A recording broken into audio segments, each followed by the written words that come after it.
In this tense situation, who would have thought our protagonist Buche could handle things so cleverly?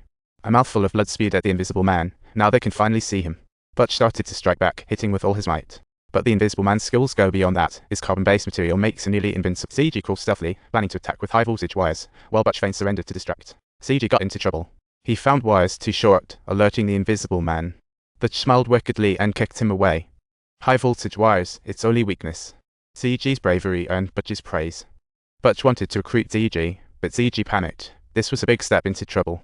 They decided to put the Invisible Man in a trunk and hide him away, but suddenly there were noises coming from inside. This powerful high-voltage wire couldn't finish him off.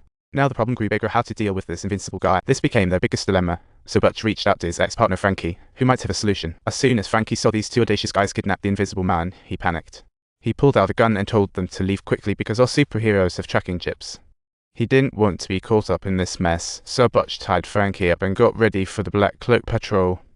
They brought the Invisible Man to an abandoned factory, using aluminum foil to interfere with the tracking chips and setting up electric pads around to prevent escape. The Invisible Man woke up and immediately started yelling. The moment he touched the cage, sparks flew. The Invisible Man quickly submitted, and they began discussing tactics. Frankie mentioned that carbon-based materials are as hard as diamonds. It's nearly impossible to penetrate. Those who tried to kill him before were killed in return. If they can't finish him off within 6 hours, they are finished. Then, they tried various methods, and after some tinkering, Frankie finally created a massive bullet. The bullet's material was identical to the Invisible Man's skin, and it ricocheted off the wall when fired. They completely failed to penetrate, instead facing the Invisible Man's vengeance, which also ripped through the aluminum foil. Walker Group immediately knew the Invisible Man was in Jersey City. But due to signal interference, they couldn't pinpoint the location. The search team acted. Time was running out. Frankie tried using a power drill, but every attempt was futile. At that moment, the giant tortoise on TV sparked an idea for Frankie. He picked up an electric baton and zapped the Invisible Man. It turned out he was hard outside like a turtle, but normal inside. So, if they attacked from the inside, they could easily deal with him. But if he swallowed the bomb, he might just spit it out. So now, they were left with only one option. The Invisible Man knew he had the bomb, instantly chickened out. To survive, he betrayed Traction. He said Traction had a lovely girlfriend named Claw Woman who frequently visited him.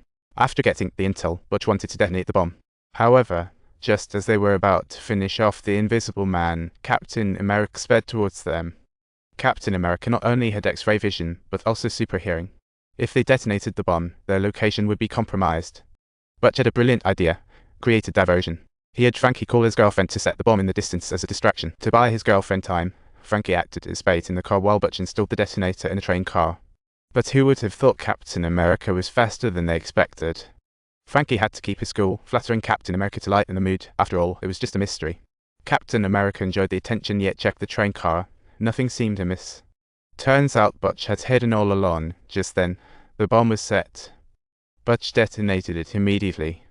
Captain America fled the scene as soon as he heard the explosion, and the Invisible Man was restless too. He read CG's lips and realized his teammates were coming to rescue him, so he went for an opportunity and stumbled upon the Transformer. With high-voltage gun, the Invisible Man easily opened the cage but bumped into CG right after escaping.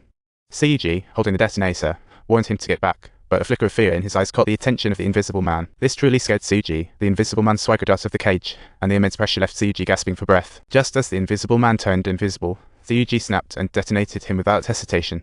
CG, covered in blood, felt a mix of emotions, but he couldn't let his guard down.